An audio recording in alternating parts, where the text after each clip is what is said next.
বৈঠক করে। নমস্কার বন্ধুরা, আপনারা সকলে দেখতে পাচ্ছেন ডুগডুগি বাংলা। হ্যাঁ, আপনারা ঠিকই শুনেছেন, ডুগডুগি বাংলা। তো আজকে আপনাদের সঙ্গে আমি পরিচয় করাবো এমন এক প্রেমে ছেঁকা খাওয়া ছেলে যে কিনা তার কিডনি বিক্রি করিয়া তার গার্লফ্রেন্ডকে রিচার্জ করিয়া দিয়েছিল। দেরি করছেন কেন? চোখ রাখুন অনলি অন ডুগডুগি বাংলার পর্দায়। তো লেটস স্টার্ট। তো মিস্টার দেবদাস কে ডাকে? এই আপনি দিকে চাপেন চাপেন চাপেন। ইতিমধ্যে আপনারা দেখতে পাচ্ছেন আমার পাশে রয়েছে মিস্টার দেবদাস। তো চলুন ওর কাছ থেকে আমরা ওর বক্তব্যটা শুনে নিই। তো মিস্টার দেবদাস, আপনার শরীরে এই হালতের জন্য আপনি কাকে দায়ী করতে চান? অনলি অন আমার ছাত্রা পুরা আমার লুচ্ছার গার্লফ্রেন্ডের জন্য।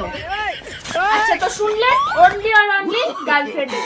আচ্ছা, তো বলুন আপনার এই ব্যাপারটা সূত্রপাতটা কিভাবে হলো?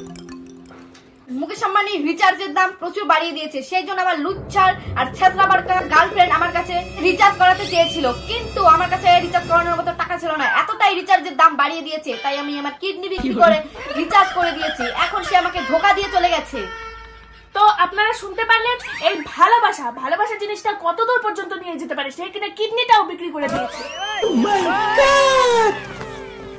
আচ্ছা, তো আপনার তো এখন একটা কিডনি, তো আশা করি একটা কিডনি দিয়ে আপনি কাজ করতে পারবেন না। তাহলে আপনি কি করে সংসারটা চালাচ্ছেন, কি করে আপনি খাচ্ছেন? আমি ইউটিউবে এখন চ্যানেল খুলছি, বলে একটা চ্যানেল আছে। তোমরা যদি যাও সেখানে গিয়ে আমার স্যাড স্যাড ভিডিওগুলোকে সাপোর্ট করো, সাবস্ক্রাইব করে দিও। হ্যাঁ, আমি সেই রকম চ্যানেলেই একটা কি কাজ টাজ করি, ওখান থেকে টাকা পাই, ওগুলা দিয়ে আমি খাই। গায়ে কি ভুসকা পচা গন্ধ রে বাবা। আচ্ছা, সবই তো বুঝলাম। তো আপনি ঠিকঠাক স্নান টান করেন তো? শালার বেডি কয় কি? নস্টাল বেডি, আপনি কেন আমার অপমান করতে আসছেন? আমি কেন মরি না?